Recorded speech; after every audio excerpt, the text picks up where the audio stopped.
चक्रधारी मधुसूदन शांति दूत वासुदेव श्री कृष्ण पधार रहे हैं।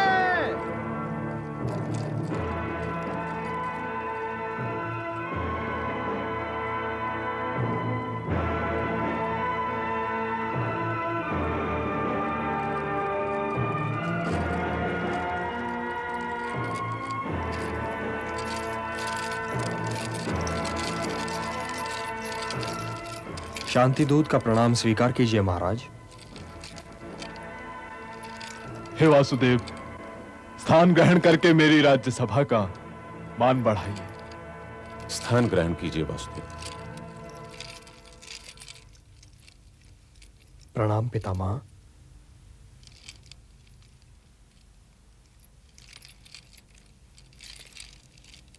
विराजिए, विराजिए तातश्री।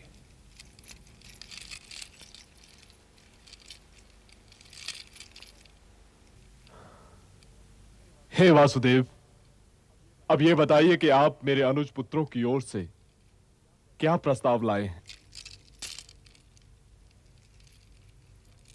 हे महाराज, गंगापुत्र भीष्म को प्रणाम करने के उपरांत मैं ये निवेदन करना चाहता हूं कि मैं किसी की ओर से कोई प्रस्ताव लेकर नहीं आया हूं। मैं तो स्वयं अपनी ओर से आया हूं और अपना ही प्रस्ताव लाया हूं, परंतु यह विश्वास अवश्य दिलाता हूं कि जो कुछ मैं स्वीकार कर लूंगा उसे स्वीकार करने में पांडव संकोच नहीं करेंगे। हे महाराज, आप तो स्वयं ज्ञानी हैं और जानते हैं कि शांति कोई प्रस्ताव नहीं जिस पर वाद विवाद चले। शांति एक आवश्यकता है। युद्ध में पराजय तो एक ही की होती है, किंतु दोनों ही ओर से लड़ने वाले योद्धा वीरगति को प्राप्त होते हैं। इस राजसभा में गंगापुत्र भीष्म जैसे ज्ञानी और महात्मा उपस्थित हैं। कृप और द्रोण जैसे आचार्य विराजमान हैं।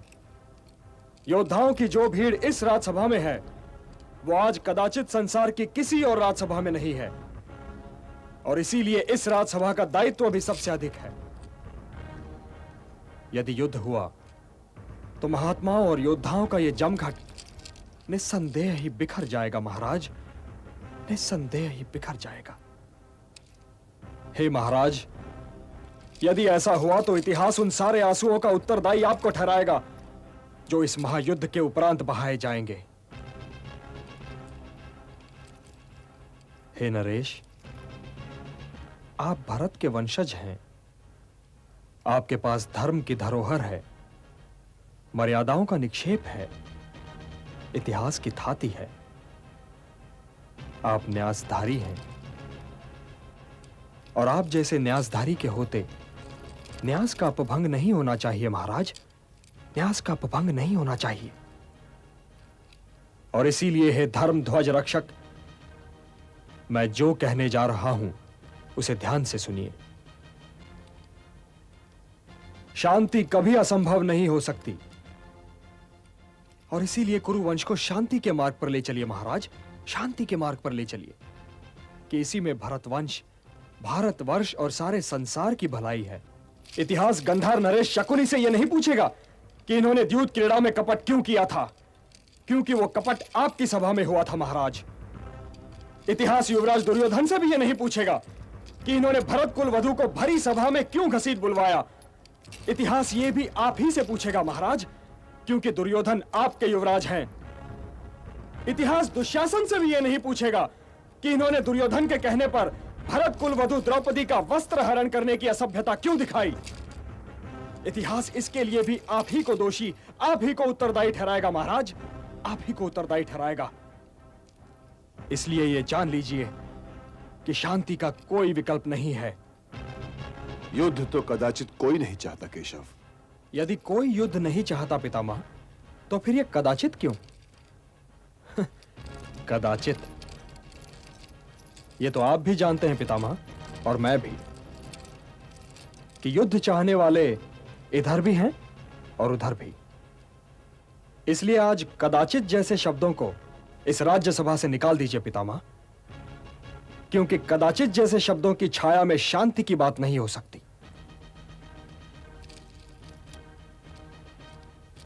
हे पितामह, समझाइए अपने नरेश को कि यदि कौरवों और पांडवों में मिलाप हो जाए तो यह सारा संसार उनका हो सकता है। उनकी राज्य सीमा के अतिरिक्त और कोई सीमा रह ही नहीं जाएगी। किंतु जो युद्ध हुआ महाराज, तो आपके पास कुछ नहीं रह जाएगा, न पुत्र और न ही अनुज पुत्र। क्या पता आपको किस किस के शव पर रोना पड़े महाराज, किस किस के शव पर रोना पड़े। क्या आपके पास आपके अनुज पुत्रों में से किसी का शव आए महाराज, तो क्या आप उसे शत्रु का शव मानकर किसी प्रकार का आनंद अनुभव कर पाएंगे? हे वृद्ध नरेश, इससे पहले कि आप प्राण त्यागें, कुल को एकत्र कीजिए नरेश, कुल को एकत्र कीजिए। पांडव आपके स्नेह की छाया में पले बढ़े हैं। आपके स्नेह और आशीर्वाद पर आज भी उनका उतना ही अधिकार होना चाहिए। इसलिए हे धर्म ध्वज रक्षक, इंद्रप्रस्थ उन्हें लौटा दीजिए।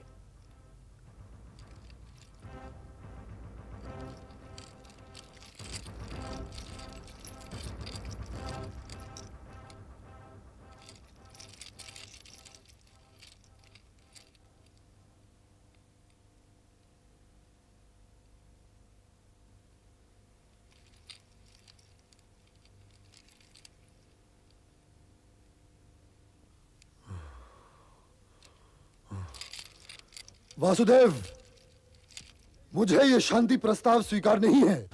सोच तो लेते पुत्र। इसमें सोचना क्या है पितामह? पर्ण के अनुसार उन्हें 12 बरस के वनवास को स्वीकार कर लेना चाहिए था, और वे राज मांग रहे हैं। अपनी नात की आंच को धीमी करो दुर्योधन, धीमी करो।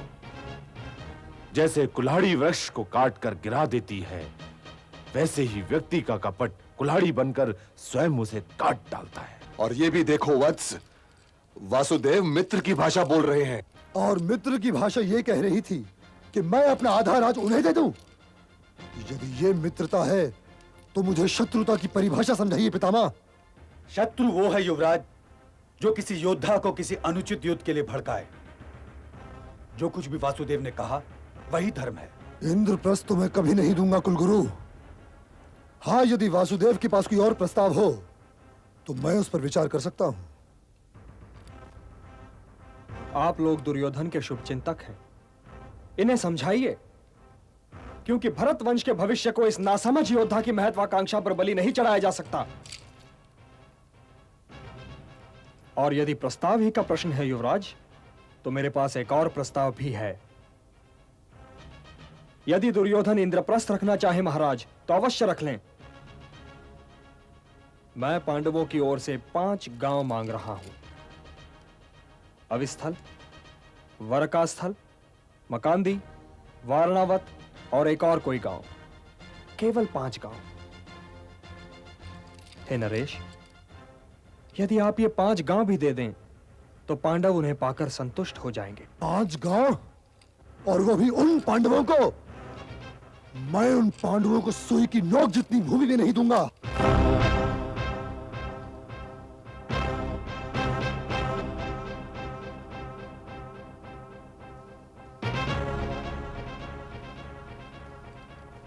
हे दुर्योधन, अपनी माता श्री शिव भक्तिनी गांधारी को अपने शव पर विलाप करने के लिए क्यों आमंत्रित कर रहे हो? वासुदेव, यदि तुम दूत न रहे होते तो तुम्हारी ये कहने पर दुर्योधन।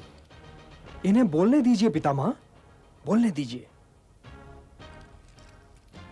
यदि मैं दूत न होता तो क्या कर लेते युवराज? यूं मेरी माता श्री की बात करने पर मैं तुम्हारी जीभ खींच लेता, और तुम्हें बंदी बनाकर कारागृह में डाल देता। राजदूत को बंदी बनाओगे युवराज?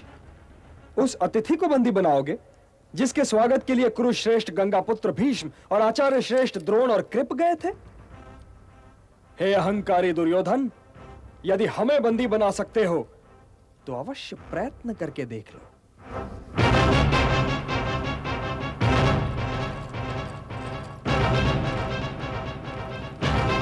सैनिक, इस ग्वाले को बंदी बना लो।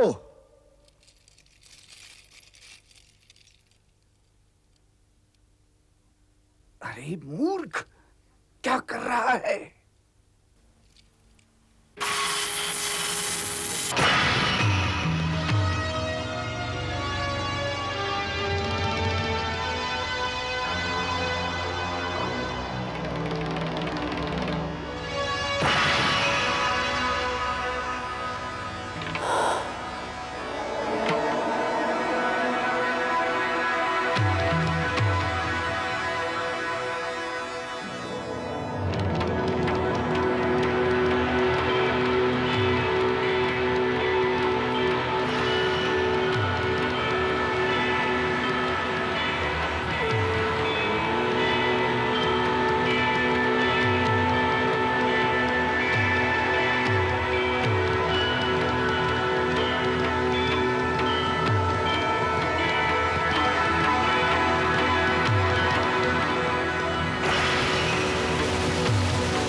विश्व रूप दिखला रहे विश्वंभर भगवान,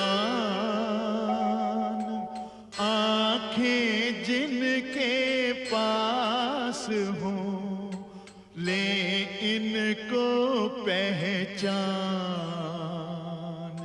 ले इनको पहचान।